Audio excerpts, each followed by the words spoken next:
brace yourself, because you're about to dive into another free first-hour episode of the Higher Side Chats, and we just want to let you know that whether you're looking for a companion through your paranoid insomnia, entertaining yourself through one of life's mundane activities, or trying to ward off the internal screams of all those sad, smothered souls around the office, THC is here. And you should know that every episode of the Higher Side Chats has an entire second hour for Plus members.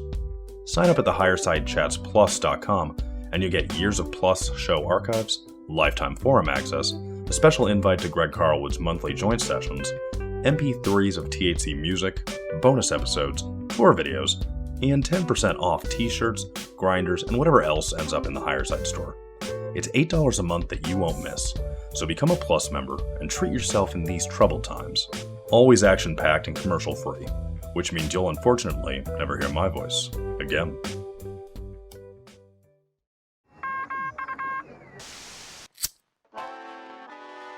In the 1930s, President Franklin Delano Roosevelt addressed the nation through a series of radio broadcasts known as the Fireside Chats.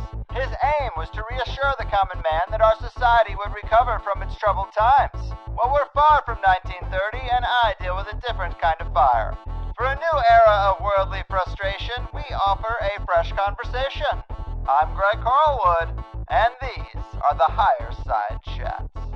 Holy hell and hallelujah, Higher Side Chatters from sunny San Diego. I'm Greg Carlwood, and even though I've gotten about as lucky as a person can get when it comes to making the best from the rise of the internet and the digital revolution, I definitely still have a lot of concerns.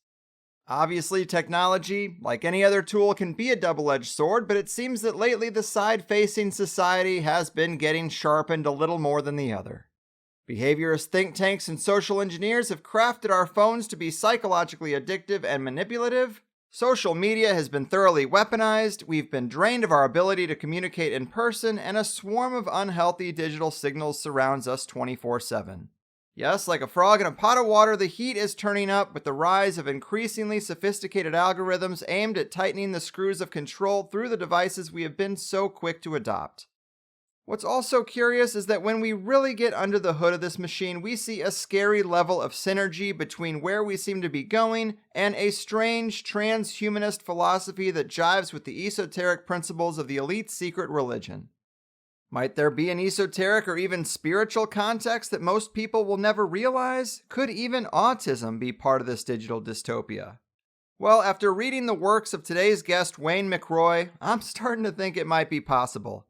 If you haven't heard him dropping knowledge on the conspiratorial podcast scene, let me just say that Wayne is an independent researcher who revisited the rabbit hole after a strange UFO sighting sent him on a path of studying that phenomenon, which, as many of us know, quickly branches out into subjects we did not expect to enter the fray, and now he joins us to talk about the threads on the conspiratorial cardigan that concern him most, which are laid out in his two books, The Alchemical Tech Revolution, Fulfilling Ancient Esoteric Agendas Through the Use of High Technology, and his most recent work, The Autism Epidemic, Transhumanism's Dirty Little Secret. So hold on to your hats, people. The transhumanistic tyranny teacher and autism agenda educator trying to keep us alive past 2045. Wayne, my man, welcome to the Higher Side. Thanks, Greg. I'm a little humbled by that introduction. That was awesome, man. Appreciate it. No worries. Just trying to do you justice because you have done some deep research here. And I think this is really going to connect some dots for people between a lot of things we see and raise the alarm about, but maybe haven't been able to see with this level of clarity. Autism in particular, because all due respect to those people and families affected, you can kind of see how the characteristics of autism, things like lack of eye contact, social withdrawal, bluntness, lack of social awareness, and even the savant-level intelligence in some cases, it sort of mirrors what you'd think an engineered living AI might be like. You can see just a similar shape to some of these subjects, and you start off the book saying that you have two children that are on the spectrum, and our hearts go out to you and your family because we know this sort of thing can be tough. But you also have an insight into this condition that most others don't, which really has probably been quite helpful in writing this book, I assume, right? Right. Yeah, I have two kids on the autism spectrum, so it's kind of given me a unique insight into this whole thing. I have a 10-year-old son who's on the spectrum and a 7-year-old daughter who's on the spectrum as well. They're both on the higher functioning end of the spectrum, so they're what you would call Asperger's, or identify more as Asperger's on the end of the autism spectrum.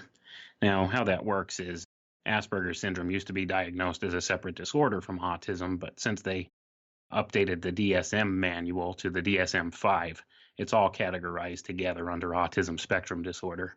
So what that DSM manual is this is the go-to manual that all the psychology and medical professionals use to identify different mental illnesses and, different things like that. So they've kind of put this all together under autism spectrum disorder now. And that's kind of where I come from. My kids are both on the higher functioning end. And in my research, I've actually discovered that seems to be a thing that's happening now, is there's an increase in the percentage of these kids on the autism spectrum that are being diagnosed on the higher functioning end. And the ones on the lower functioning end, that number seems to be decreasing. So that kind of suggests to me that there's something going on, that something is driving it in this direction. So that suggests to me that autism could possibly be an engineered epidemic.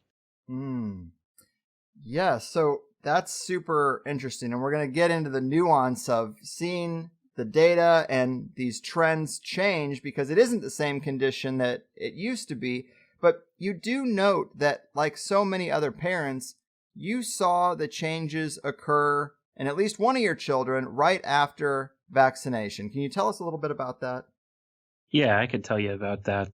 My son, he was 3 months old at the time. We took him to the doctors for, his routine checkup, and they suggested, get this DTaP shot. So we gave him the DTaP shot, because at that time, I didn't think anything of it. I thought anybody who talked about vaccines as being something harmful was just, either off their rocker or misinformed or something like that, listening to Jenny McCarthy. And what had happened is that very same night, we took him home, and he was listless and lethargic, and he started to have a gray tinge to his skin, and he was unresponsive. So we ran him to the emergency room, and he almost died in front of our eyes. He had a reaction to that DTaP shot. But by the time the doctors in the ER saw him, he had actually made a miraculous recovery and was looking much better. He was drinking his bottle and looked relatively fine. So they sent us home, and, pretty much nothing came of it. And then a couple weeks later, my wife was talking to a friend of ours who's a nurse, and, it came up in conversation what had happened. And she said she'd seen that happen before, and that's a sign of autism. Well, I didn't think anything much of it until we started to notice some things had changed with him, because he was, up until that point, a very happy, healthy, on-target baby, and everything was normal. So we started to notice he wasn't making eye contact with us, and he drooled excessively. And this was a major problem right up until he was probably about 3 years old. In fact, we have old family portraits of him, like when he was 2, where you could actually see the drool stain in his shirt, because that's how heavily he drooled. We had to keep a bib on him all the time. So these were the first things that we noticed. And the other thing that became apparent rather quickly was, with the autism, he has a comorbidity of ADHD. So he was extremely hyperactive. In fact, the doctor classified it as extreme ADHD. So this was the first and toughest and most obvious problem we had to deal with. He was climbing out of the crib at 9 months old, and, he was quite the escape artist. We had to put special locks high up on the doors to keep him from running out the door. It was bad. It was hard to deal with. So my heart goes out to any parents who deal with any form of autism, whether it's on the higher end or the lower end of the spectrum. Yes, I agree. And these personal testimonies are so important. There is a pattern that repeats, and the longer people want to ignore these stories, the longer we're going to be dealing with these problems. The movie Vaxxed is so great at stacking up the personal testimonies from parents. And no, these people aren't doctors, but they know their children. They're capable of seeing change or regression, and yet the wider culture just doesn't want to listen, and it's really, really sad. Right, and I see that as one of the bigger problems and issues in our society right now, is people put way too much stock in titles and degrees. And that's something that I think needs to stop. I mean, just being a regular human being with common sense, you could look and see and know when something's wrong. You don't need to be a doctor or have a doctorate degree to be able to say, yeah, there's something wrong here. And that's the thing. People just put way too much stock in this whole thing with titles and degrees and stuff like that.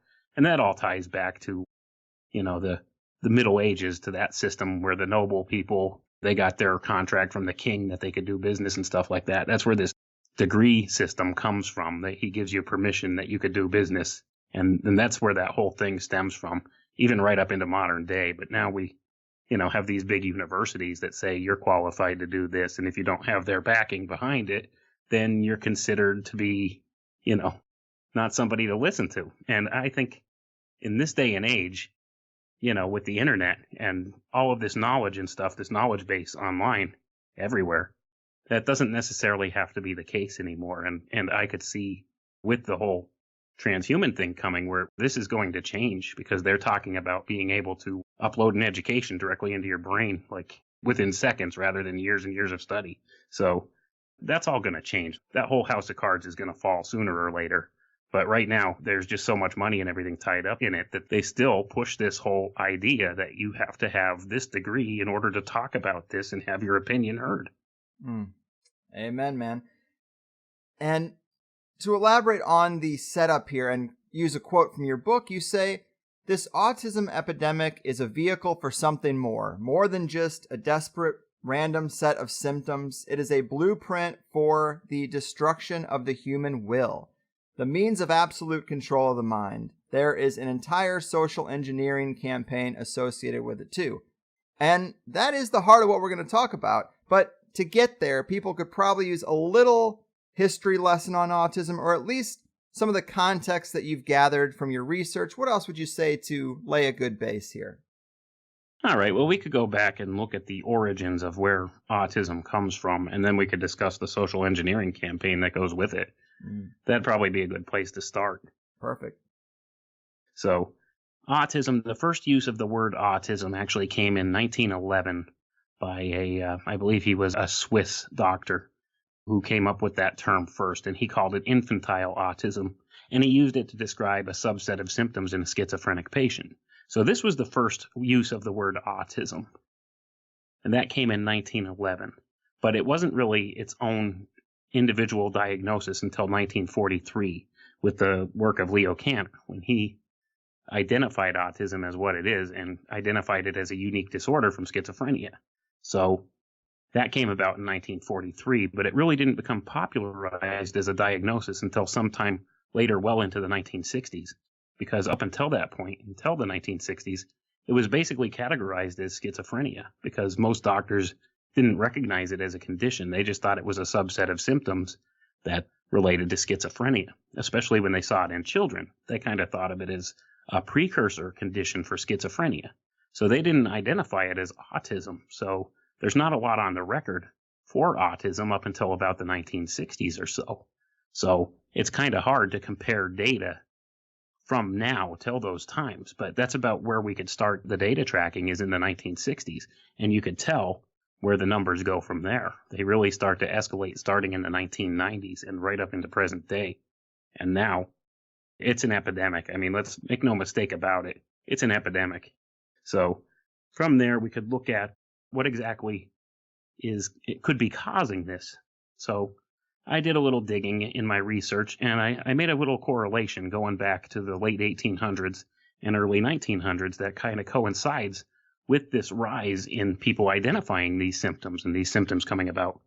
And what this correlation is the development of the aluminum industry. So with that, early on, there were these byproducts that were pollutants in the atmosphere caused from this manufacture of aluminum. And it's been shown that these pollutants can actually have neurological conditions associated with them. So I think that's where it first appeared, is back in the very early 1900s, late 1800s. And there's nothing in the historical records about autism or autism-like symptoms up until that point. But to go along with it, now let's look at this social engineering campaign that I talk about, and it's a multi-tiered social engineering campaign. there's people in positions of authority right now who are trying to make it appear as if autism has been with mankind all along and has been an important part in the evolution of mankind. So they're actually going back and rewriting history and posthumously accrediting autism to people, important historical figures, with absolutely no evidence to support it. But they're doing it anyway to try and make it appear as if autism has been with mankind through all of history, and it's a good thing. So they'll just say Albert Einstein had autism, Charles Darwin had autism, Isaac Newton had autism, and they have nothing to back this up. I mean, there's no way to really know, going back as far as Isaac Newton or before then, if these people even were ascribed to having these personality traits that they're giving to them. So they're just going ahead and saying this and trying to make it appear as if autism's a good thing. And along with this, rewriting of history to make it appear as if autism's been with us all along, they're also shifting from autism awareness, which was a big social engineering campaign, to autism acceptance now. And that's where we're at right now. That's the big thing they're pushing right now. They're trying to make it a socially normal thing, autism, and it's on the increase even still. The last official statistics that were put out by the CDC say 1 in 59 has autism. And those numbers came in 2014, so it's likely much higher now. And those numbers are actually from survey year 2006, if I remember correctly.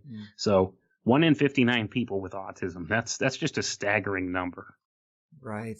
And it's so, like, this social engineering campaign is really difficult to pin down. It's kind of in a gray area because, like you said, there's no way to know if these people who died before many of us were born had any kind of condition. And you threw out a couple of names there, other ones you list in the book: Stanley Kubrick, Nikola Tesla, Mozart, Michelangelo, Lewis Carroll. It's just like, you're really just picking people that are exceptional in our history and telling people, hey, look, they probably had autism. And it's just a strange thing. It does definitely make it seem like the condition has been around a long time, even if it's been recently invented. And they get to kind of hide in the ambiguity of the way people think of our medical history and the history of diagnosis. And so it's really one of those things that is going to confuse a lot of people. Right. And this confusion is a lot of the problem, too, because a lot of people, if you tell them, oh, autism's on the rise, it's astronomical compared to what it was, like, say, when I was a child growing up in the 1980s. We had, in the school I went to when I was in elementary school, we had 2 children in the special needs program in the entire school at that time. And now it's like, it's unbelievable how it's escalated. But people will say, oh, that's just because they have better diagnosing tools and stuff now. No, that's not true. If that was true, then we would have a whole lot of adults running around right now on the autism spectrum, like, a vast more numbers than what there really are. So that's not the case. It's not just better diagnostic tools. There's more to it than that. This is actually on the increase, which suggests to me that there's some kind of environmental factors involved with this. So that's where we start from. And the big environmental factor that I see over and over and over again in every facet of my research I've done is aluminum. Aluminum is the big link with this. So if I could figure this out, why don't the doctors realize this? Yes, man, I'm right there with you. I had an interview with Del Bigtree, a vaccine researcher who, in his own show, interviewed the expert who's considered the best when it comes to studying aluminum and its effects. And he straight up said, in terms of Alzheimer's, which is another area where we see it, he says, no contact with aluminum, no Alzheimer's. It's that simple. And it's really kind of messed up. People need to get aluminum cans, aluminum foil even, out of their house, because I've heard a lot of people talking about just the history of that as well. And we're told Alzheimer's is this genetic condition. Well, families have the same habits. So if you're drinking soda out of aluminum cans, drinking beer out of aluminum cans, covering your acidic pasta sauce with aluminum that's leaching into your food, surprise, surprise, multiple generations are affected by the same condition. But we can probably chalk up a lot of autism and Alzheimer's to aluminum poisoning, which has now gone from just cans and aluminum foil to nanoparticulates in the sky and injections in the first few years of life. Right, along with the food. It's in the food as well. I mean, this stuff, we're inundated with aluminum. And like you were saying, they cite a genetic factor with Alzheimer's. They do the same thing with autism. And this is partially true, and this is what causes confusion. And this is where, they're really kind of missing the boat, because they say, oh, it's genetic. Well, yes, that's partially true, because my research has found that many people on the autism spectrum share several different gene mutations, the most notable being a mutation on the MTHFR gene, which this is a gene that regulates methylation in the body. So what this does is this is the gene that allows your body to be able to eliminate heavy metals from your body. So if your body has a reduced capacity of eliminating these heavy metals, if you're being injected with a large portion of, say, aluminum nanoparticles, then your body is not going to process it out like somebody who doesn't have this gene mutations would. So this causes a whole other set of problems, and this could be part of the reason for the onset of some of these autism symptoms. Same thing with Alzheimer's. I think it's part and parcel of the same thing going on. It just, the symptoms display differently in different age groups with different levels of immune system immunity. Yes, man, well said. And I wanted to step back to that history a little bit where autism used to be lumped in with schizophrenia and then it got separated out. You mentioned in the book that the person who did that was recruited and funded by the Macy Foundation and the Rockefeller Foundation. And I'm way less familiar with the Macy Foundation, but is it safe to say that when you look at this history and the manipulation that went on, we're seeing a lot of the same old interests, the same old think tanks, the same old behaviorists and social engineers, and the money train goes right back to these places. Is that the case? That's the case with everything I've ever researched. The money always ties back the same place. The Macy Foundation, they became famous from the 1946 Macy conferences, which this is the start of the cybernetics group. This is where cybernetics comes from. And this is actually a very important facet in what we're talking about today. Most people won't realize that. We should probably go ahead and kind of define certain terms so people understand what we're talking about. Sure. The first one being autism. Okay, autism is a spectrum disorder. So what that means is that people with autism, they have all different kinds of symptoms and combinations of symptoms from this. No two people on the spectrum have the same symptoms or have the same capacities. So this kind of makes it very difficult to diagnose, first of all, but there are some common traits that go along with it. And you mentioned some of them earlier, that being, the lack of social skills, lack of being able to make eye contact, lack of empathy, a hard time communicating, repetitive behaviors, things of that nature. This is basically what the standard definition of autism is. If people have these certain types of behaviors and difficulties, they could be considered on the autism spectrum. But there's a whole gamut. There's over, I think, 500 different possible symptom combinations or something that people could have. So everyone's affected a little differently. So that basically is what autism is. And early on, in the early days, autism was basically lumped together with schizophrenia, because schizophrenics oftentimes have trouble communicating and exhibit some of these same symptoms that overlap on the autism spectrum. So people categorized it as the same thing going back many years. But next, let's look at the next term we just talked about, cybernetics. And people think of cybernetics and they think of robotics and things like that. So that's part of it. But what people need to understand is cybernetics actually, what it is this is an interdisciplinary study of holistic systems. So this looks at whole systems. It takes a whole systems perspective on things, whereas our standard education these days is they break up our subjects. They break up what we learn into these separate subjects in little short time periods. So you have, say, a 40-minute science class, and then you have math, and then you have social studies and English, things like that. So what this does is this is by design. This breaks up whole thoughts into different subcategories and keeps people kind of confused, really, when it comes down to it. Whereas cybernetics is opposite of that. This takes a whole systems approach, look at things. That's what cybernetics is. Now, the Macy Foundation, back in 1942, they had an initial meeting between people from many different disciplines who came together to work on some common problems. And they hit it off so well that they decided after the war was over, and we're talking about World War II, that they would get back together and discuss things again.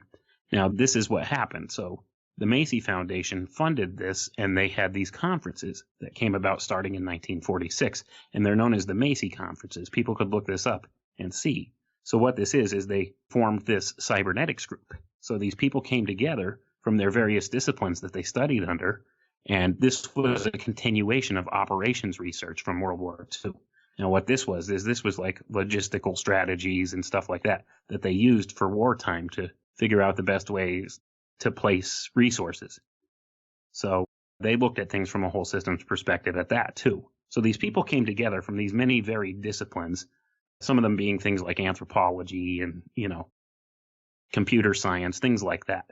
So they came together in these conferences starting in 1946, funded by the Macy Foundation. And where they went from there is many different ways.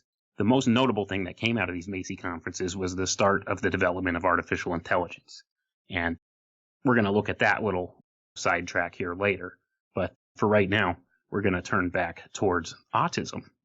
Now, one of the people that was involved in this cybernetics group, his name was Gregory Bateson.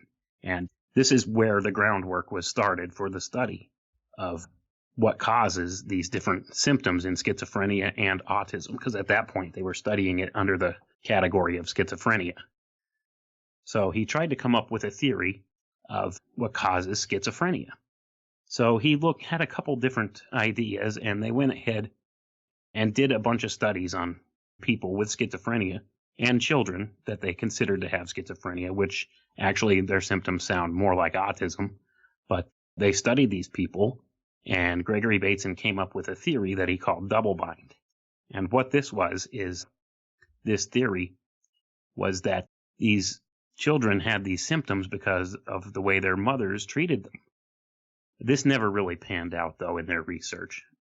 It was a good theory, but there wasn't enough to really back it. So given over time, they decided that it wasn't just a social factor involved with this, that there had to be some physiological cause of schizophrenia. Later on, this laid the groundwork for the cybernetics people to look at, and they discovered that this physiological cause of these symptoms in people relates to calcium neuronal channels. So a dysregulation in calcium neuronal channels is what causes these symptoms, particularly the autism symptoms in children. So with that, they discovered that this is what causes it as kind of a general overview, this dysregulation of these calcium neuronal channels.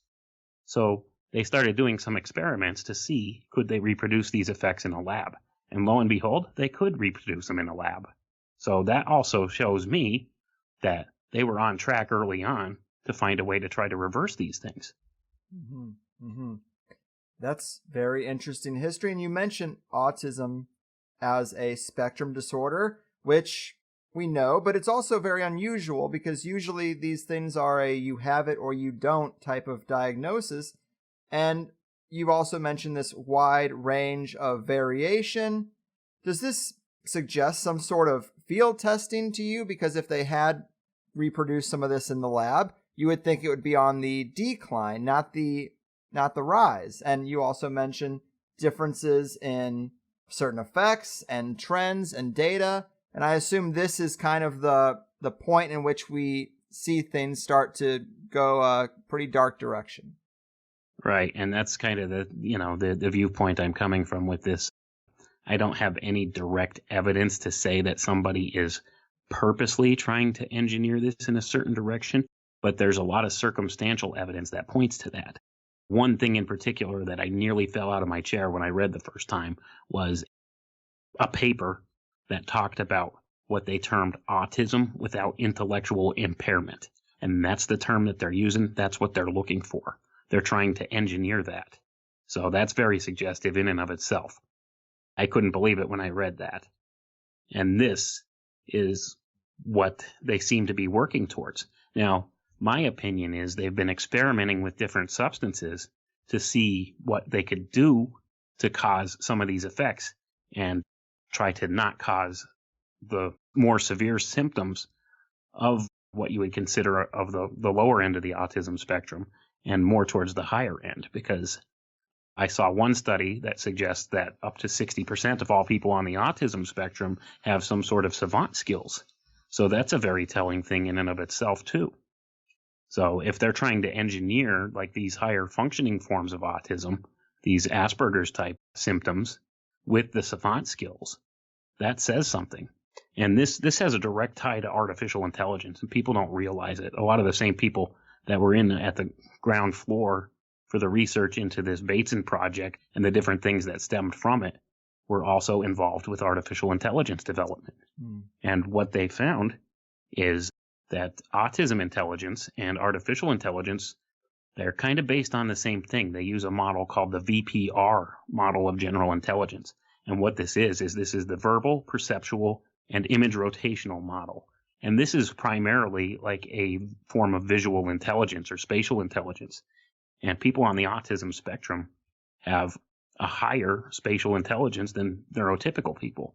And this is a lot of what artificial intelligence was designed based on this model. So when it comes down to it, you could say that artificial intelligence is modeled after autistic intelligence. And that's why the transhuman thing ties into this.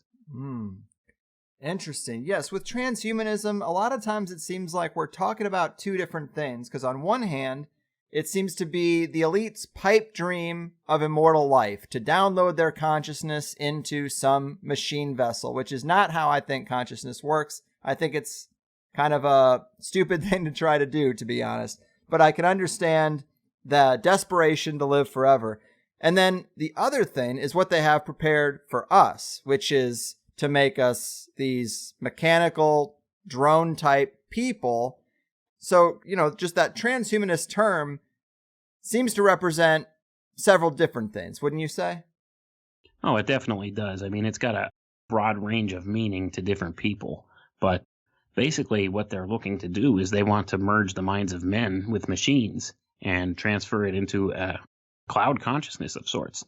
So they see this as being a very real possibility. And when you consider that many of the scientists and researchers who are working on this whole idea, they view consciousness as being nothing more than a mathematical algorithm. And you could look up any number of studies on this or different papers on this. They talk about how consciousness is the byproduct of nothing more than an algorithm. So if that's the case, they really believe, like very sincerely, that they could transfer their consciousness into a computer. So if these people think it could happen and are going to try for it, this is what they're looking for this immortality. Now, this sets aside the spiritual concerns of these type things. So, I kind of agree with you. I think it's really a dumb idea.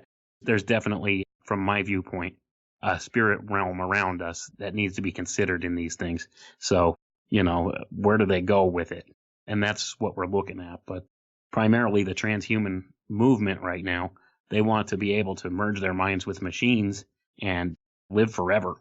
And that's what it's all about.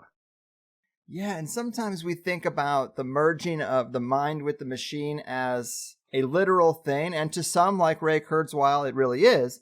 But if you look at the way people are addicted to their smartphone and how the smartphone dictates the behavior, I mean, we're already merged. And the more you can have the mind be a reaction to things that are happening with a smartphone or a computer, the more you can track, surveil, the more you can influence.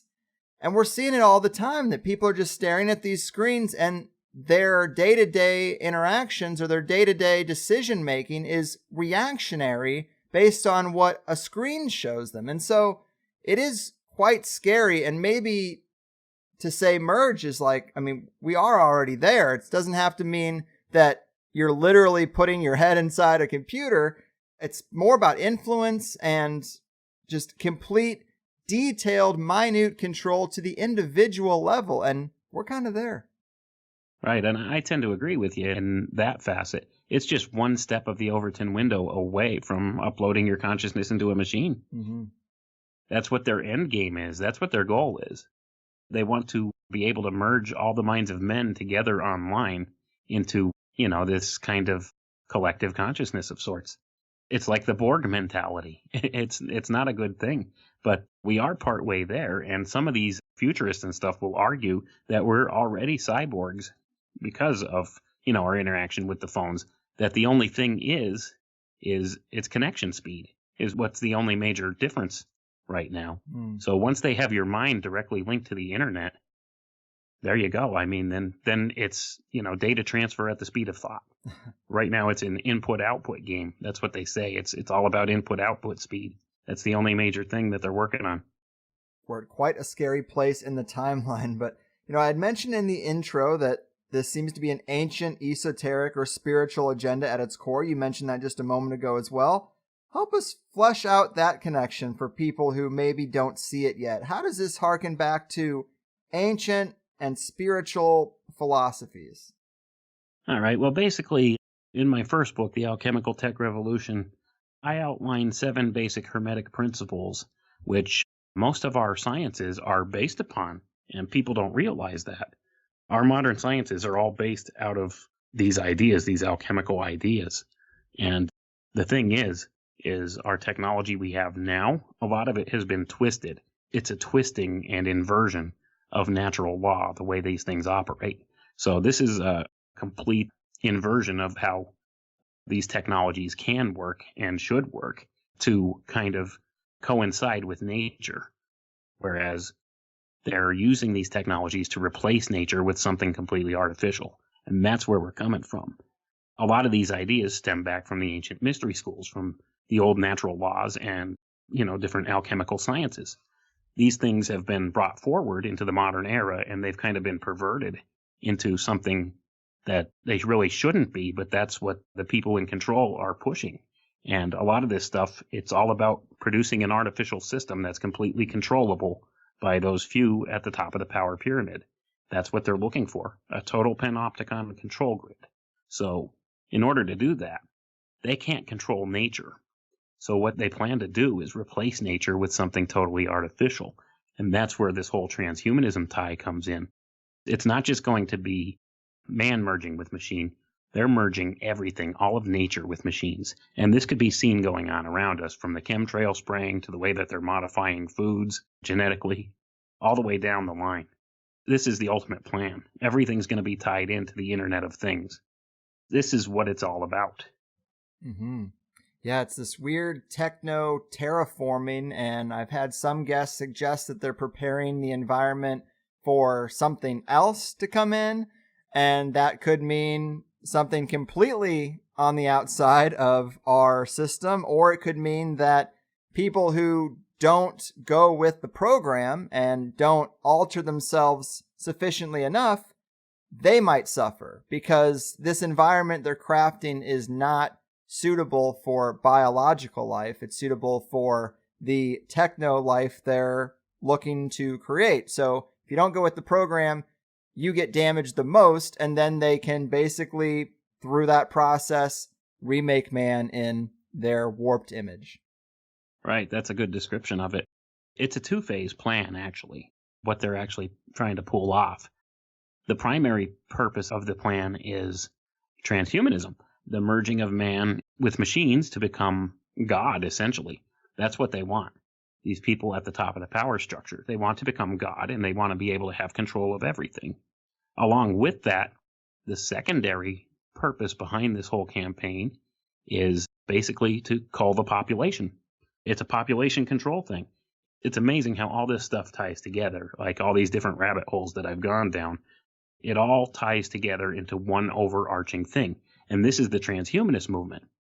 That's the thing that underlies, all of these other various so-called conspiracies going on.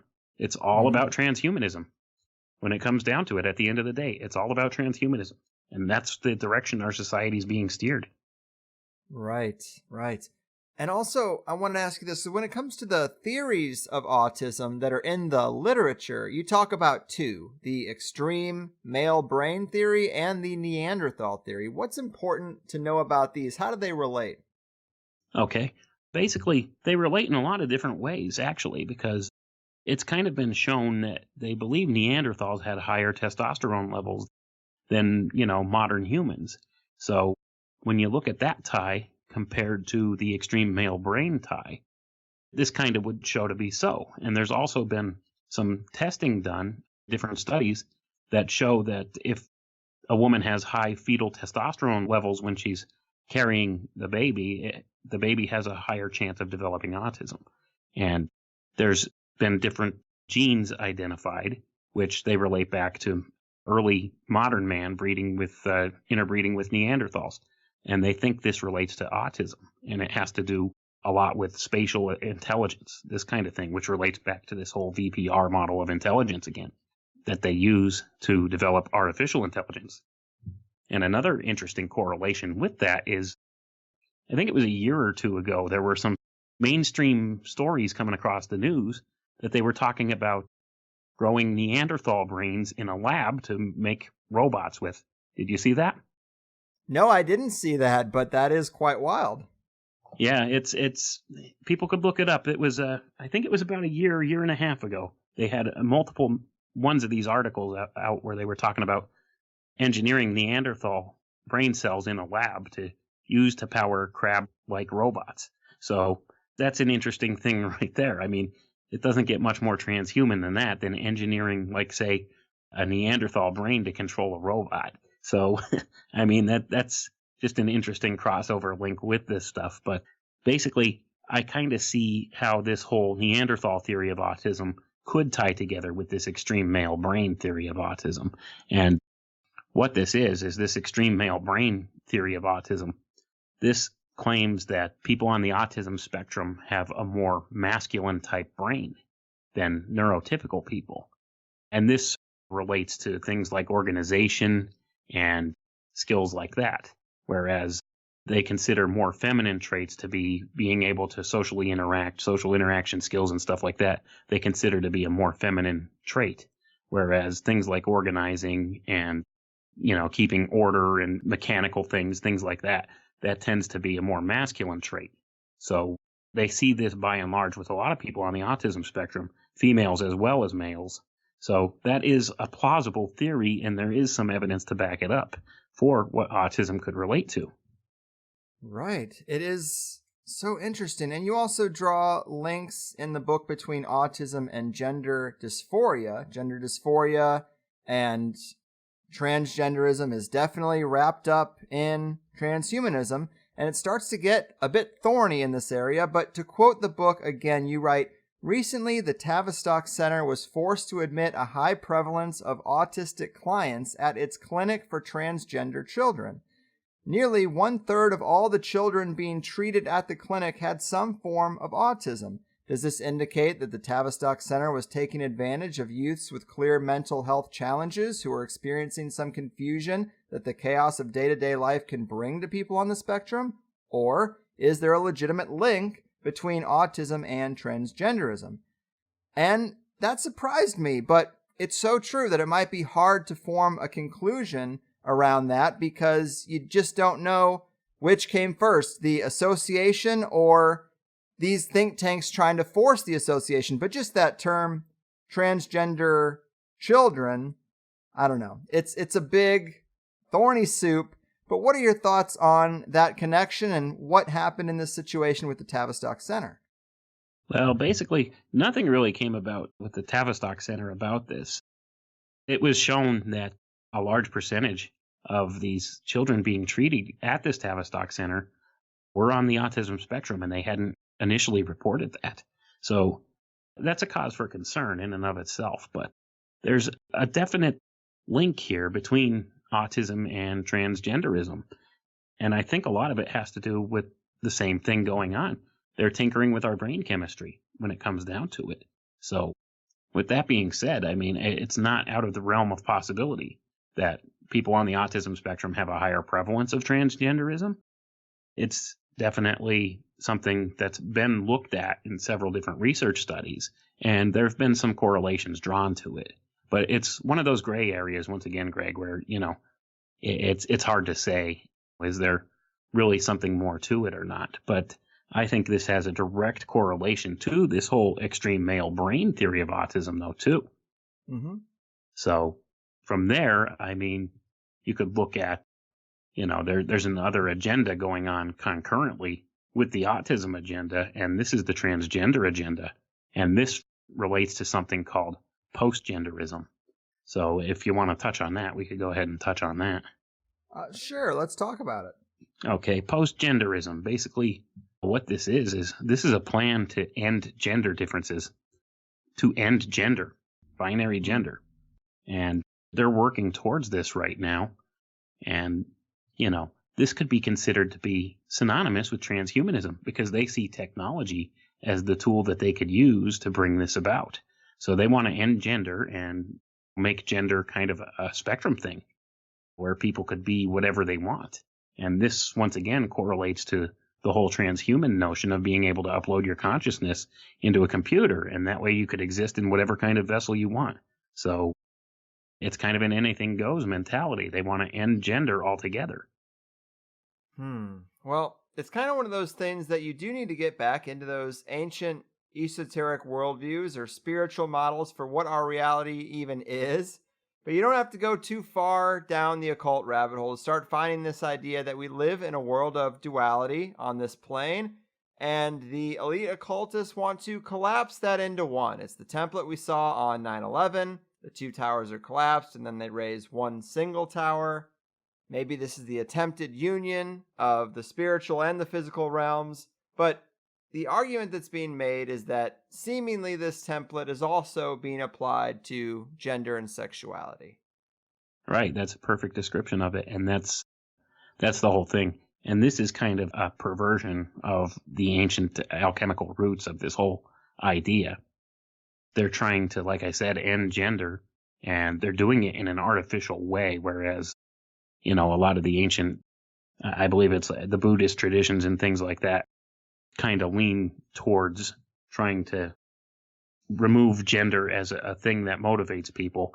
And, this stems back to some ancient esoteric ideas as well, and it's all based on the Hermetic principle of gender. So this is a perversion of natural science in order to create something artificial and more controllable, and that's what it's about.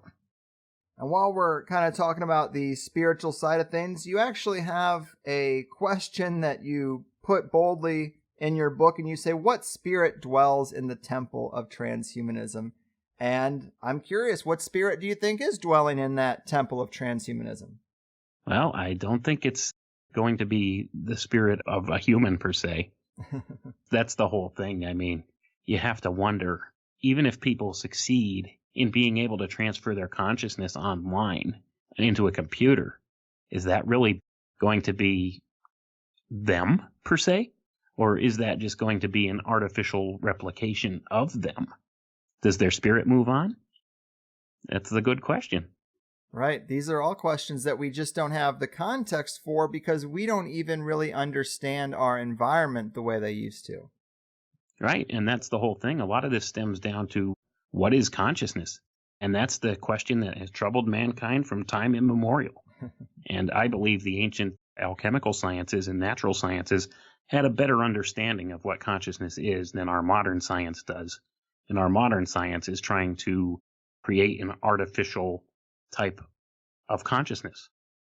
In creating this artificial type of consciousness, would it also be creating an artificial type of spirit, per se, powering this consciousness? Because my viewpoint is I believe consciousness is an energy field. It's not so much a physical thing attached to your body. Right. Most of these scientists and stuff that are looking at these transhumanist ideas think of it, like I said earlier, as nothing more than the byproduct of a mathematical algorithm. They see consciousness as being nothing more than a byproduct of the electrical workings of your brain and your body. And, I've done some research and looked at some things that suggest that consciousness is an energy field that exists around you, that your consciousness lives on after we die. A lot of these people don't believe that. Agreed. Yes. They need to do a little DMT and then try to tell me that you can bottle the mind into some computer, because when you do something like that, the experience that at least was true for me is that, whoa, things are way more complex than I ever thought. And this requires a lot more study and a lot more attention than we're putting on it. But it is curious that there is a spiritual tie-in to all this stuff, and yet the two big companies, Apple, I mean, this is essentially the forbidden fruit, and Android, this is essentially the game plan. Right, and that's my biggest concern is they completely ignore the spiritual side of things with this whole transhumanist push. This is nothing more than, the pushing of hypermaterialism. Mm-hmm. That's what their viewpoint is. It's a hypermaterialistic viewpoint. Yes, I like that phrase for it.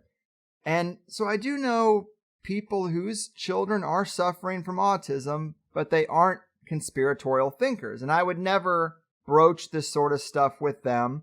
But I am curious to ask you, as a parent of two kids on the spectrum, who is also aware of the big conspiracy, what do you see from your firsthand personal experience with your children and what they go through in the medical system that others might not get from being on the outside or even just from reading a book like yours? Okay, well, one of the important aspects that I could point out about this whole thing is, first of all, as much as they deny it, there's just this undeniable link between vaccines and autism. As much as they come up with these studies that say, that the vaccines don't cause autism, and these studies they come out with, the data is so skewed and just cherry-picked that it's ridiculous. And I could demonstrate that in a lot of these different studies and show you just where they had skewed the data to show what they wanted to show. But that's beside the point. But what people need to really realize is there's an undeniable link for the past 30 years between vaccines and autism, as much as they deny it. They're definitely the major cause of autism, in my view. It could be shown outright that ingredients in vaccines, particularly aluminum adjuvants that they put in the vaccines, could cause these kind of neurological disorders in people. It's been shown in many different studies. Aluminum nanoparticles especially. And that's what people don't realize is a lot of these newer vaccines that came out in recent years, or the ones that they manufacture more recently, use nanoparticulate aluminum in them. And this could freely cross the blood-brain barrier if the size of the nanoparticles is under 200 nanometers. So this is going on, and this is causing a type of encephalitis in people's brains, which kind of correlates to the onset of autism symptoms. So I think this is what's going on. These are causing a starter function for autism in people.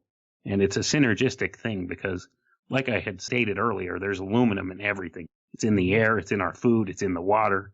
There's no avoiding it.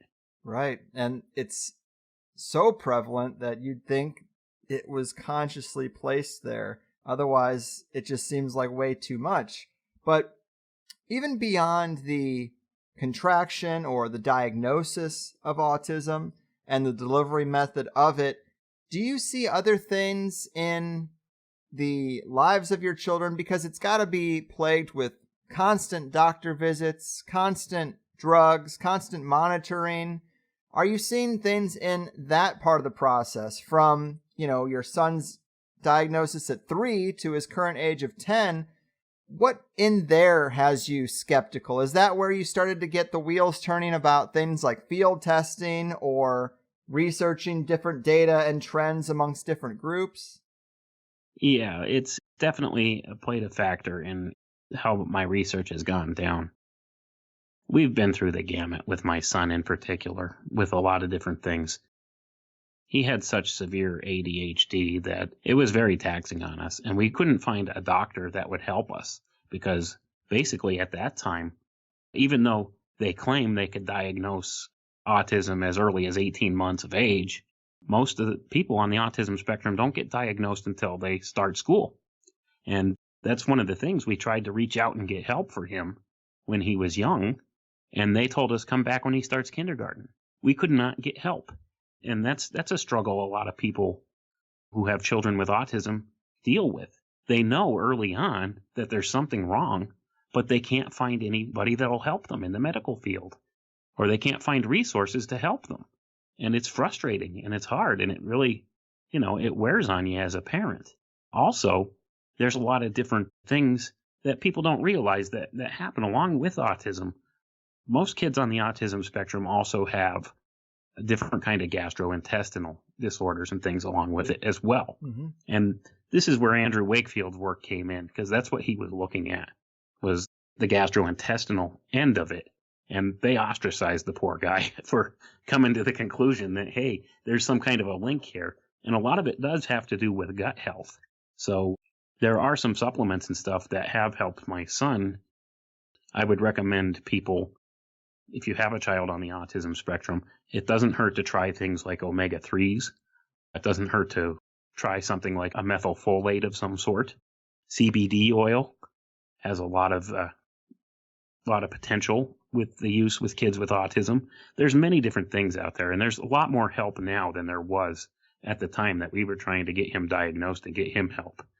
There's just so much more available online now that you could find freely. Back then, there wasn't as much out there. Like, it was very difficult to find anybody who knew what in the world was going on or anything that could help. But right now, there's a lot of resources out there that could help. So I want to let people know that there's hope with a lot of this stuff. There's a lot more help out there now than there was in the past. It's got a lot more attention now than what it has in the past. So, yeah, I've kind of seen a lot of different things with kids being on the spectrum that I don't think any family should have to deal with. It gets very costly. Like, you're paying a lot of out-of-pocket money for trying different supplements and things like that. Because most of the doctors, all they want to do is put them on, say, like an ADHD med or something like that. They put them on psychoactive drugs, and that's all they want to do, and then just monitor them. And they don't deal with it day in and day out like the parents have to. And that's something that's kind of a struggle for people. Because unless you have a child on the autism spectrum, you don't really know what it's like to live with autism. You know, even the doctors and the people that are professionals that deal with them in clinical settings and stuff like that know the condition inside and out. They don't know, unless they have a child of their own on the autism spectrum, of what it is to deal with it day in and day out. Jesus, man. I don't want to be all doom and gloom, but that's why we're issuing a warning while people have some time left, and I hope people use it wisely. But this has been quite a ride, and I think we're just about to pull back into the station here, but I mentioned in the intro how this research journey for you started when you had an unexplainable UFO sighting. I'm curious if you could tell us that story before we go and maybe give us your assessment on how that phenomenon might relate somehow, if at all. Okay. Well, growing up as a kid, I always had these kind of weird paranormal type experiences and stuff growing up. I had a lot of different ones. And I was always kind of interested in that kind of stuff from a very early age on. So when I got a little bit older, I kind of backed away from all that stuff and didn't really look into it. That is until one night I was driving home from my mother's house at the time, and I had my oldest son in the car with me. And as we were coming over the mountain, we looked up and we saw this weird, very slow-moving, square-shaped craft flying overhead, and it was definitely metallic. It had a white light on each corner and one big red light in the center, and it floated overhead, and it was only maybe 30 feet above the treetops, and it just drifted overhead silently, very slowly. So since I had that encounter, and my son had witnessed it with me, you know, that kind of validated me a little bit with seeing it. I kind of got back into researching UFOs and stuff again because it renewed my interest in it. So from there, that's kind of where I went down all these many different rabbit holes and found a lot of the things that I found. It's interesting how all these conspiracy type topics, I hate using that term so much because, you know, they try and paint us as being a bunch of goofballs, but all these different things interrelate in a lot of different ways on a lot of different levels. I tend to agree. And I can see how you would research UFOs and end up in esoteric sciences and Nazi secret programs and mind control. And I'm just curious, do you think that the thing you saw in the sky or these experiences that people have, do you think it relates to the stuff we've been talking about today, other than the fact that it's also secret? Is there a branch on the big machine's tree that is using this technology or facilitating these sometimes almost religious experiences for people? Well, there's definitely something there. I would say my impression of what I saw at this point, I would say it's definitely a man-made technology, And my assessment looking back at it from now is I would speculate that it was most likely some type of a surveillance platform. That's my view of what it was. Many of these things do tie back into ancient esoteric sciences, though, too. And that's definitely how I kind of got involved in that. I sometimes tell people I accidentally became an expert in occult philosophy. So I never intended to. But yeah, I mean, just looking at a lot of these things, it's weird how it all ties back into this stuff, into these different metaphysical ideas and things like that. Mm-hmm. It's true. And I love a good UFO sighting story, whatever they are. But also, before we go, give the good people the info they might need to keep tabs on your work or get the books. I don't think the Autism Epidemic has released quite yet, has it?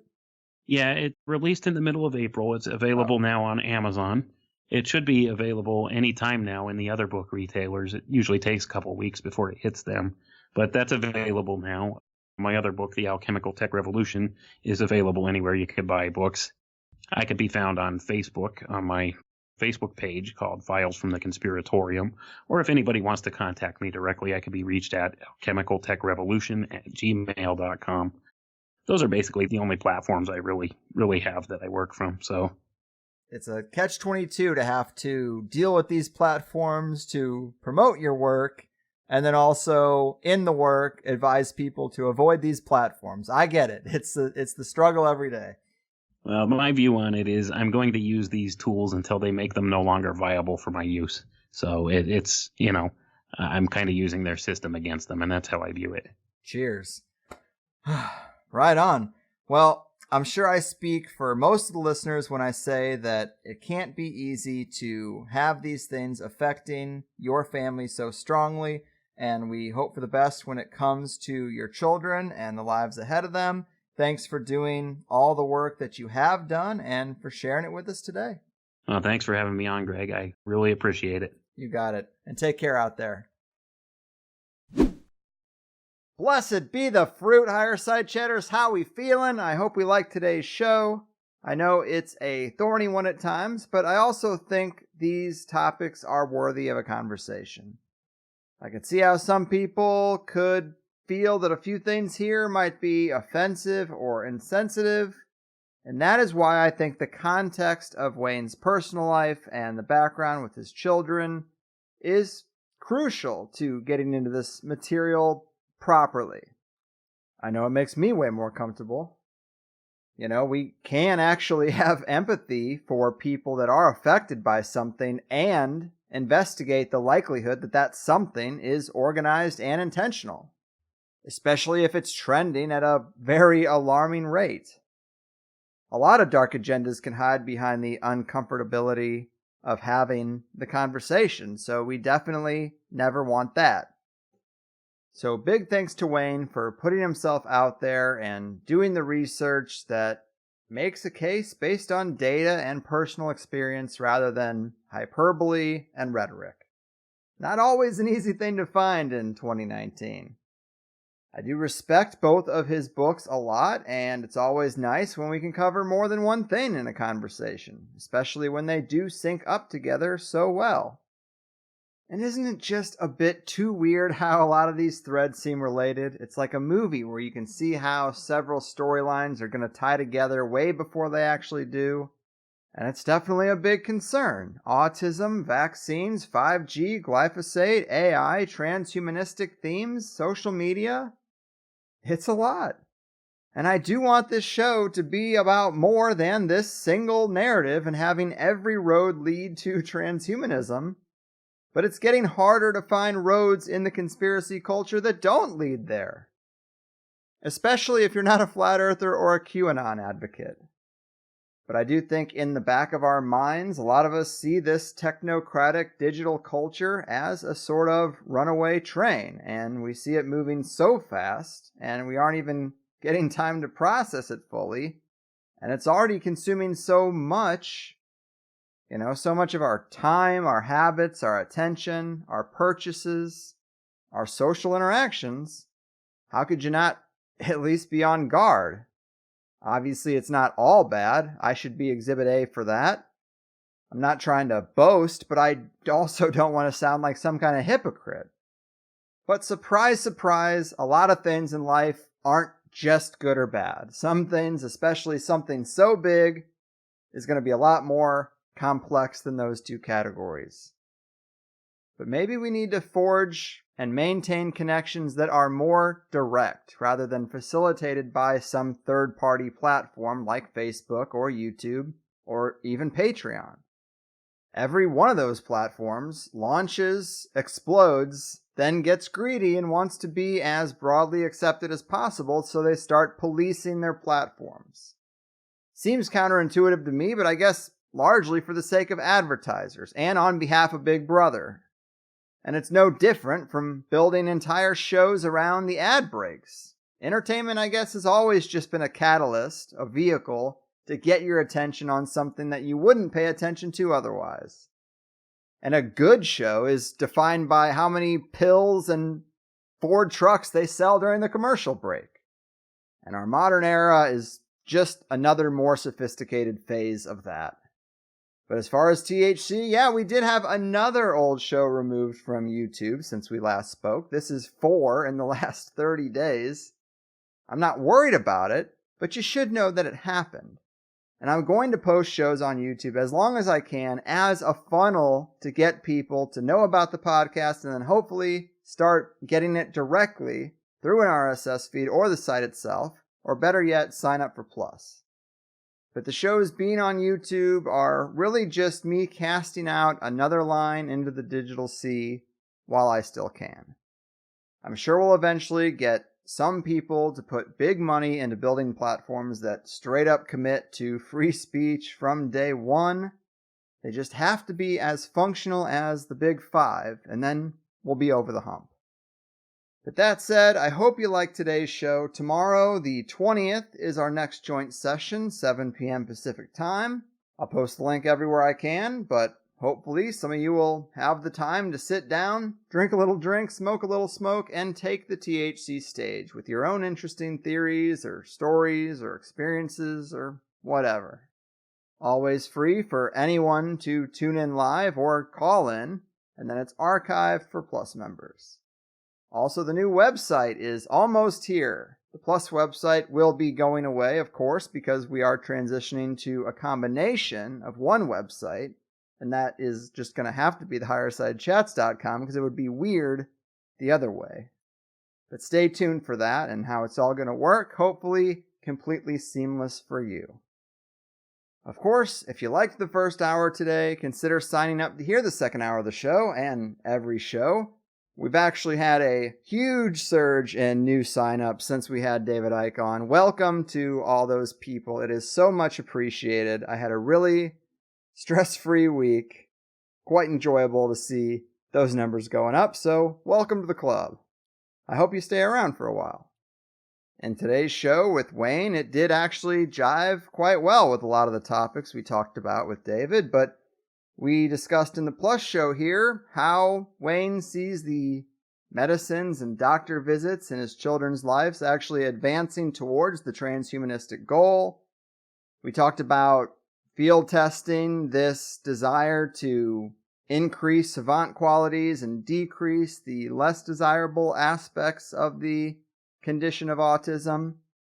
The social engineering component and where we see that with Sheldon and even Bran the Broken. And then we got into some stuff from his first book, like computer-brain interfaces and multidimensional portals, how blockchain technology serves the agenda in the medical space, breaking reality with quantum computers, gaming addiction, and M-Worlds. M-Worlds was the mind-blower of the day for me. Crafting entire holographic realities and basically shadow banning people from the true reality and quarantining them off in these simulated M-Worlds. Quite a trip indeed. Big thanks again to Wayne for bringing the heat and having the stones, and I'll see you guys next time.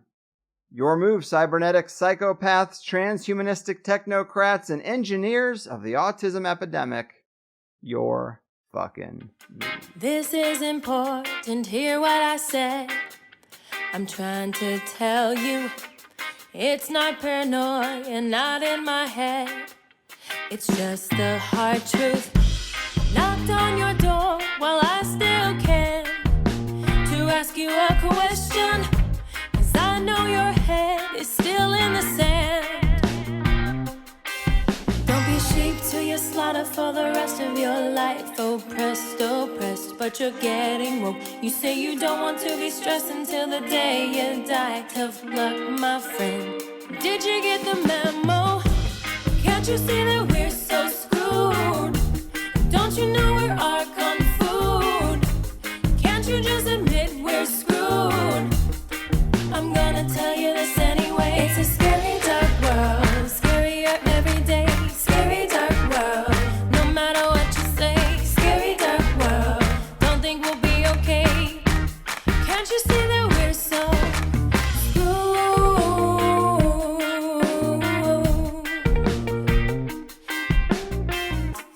You sit and wish, but we don't have a choice. It seems we're stuck here, but you can find gnosis, drown out the noise. Now use that altar and up your magic game, and listen to THC, you know. You go with the entities. If you ever see the UFO, don't be sheep to your slaughter for the rest of your life. Oppressed, but you're getting woke. You say you don't want to be stressed until the day you die. Tough luck, my friend. Did you get the memo? Can't you see that we're so screwed? Don't you know we're our kung food? Can't you just admit we're screwed? I'm gonna tell you this anyway. It's a scary dark world, scarier every day. Scary dark world, no matter what you say. Scary dark world, don't think we'll be okay. Can't you see that we're so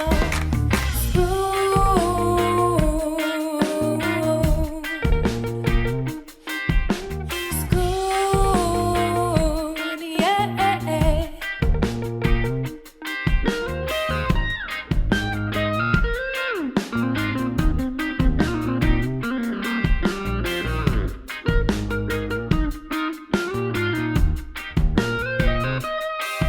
Don't be sheep to your slaughter for the rest of your life. Oppressed, but you're getting woke. You say you don't want to be stressed until the day you die. Tough luck, my friend. Did you get the memo? Can't you see that we're so screwed? Don't you know we're our kung food? Can't you just admit we're screwed? I'm gonna tell you this anyway. It's a scary dark world,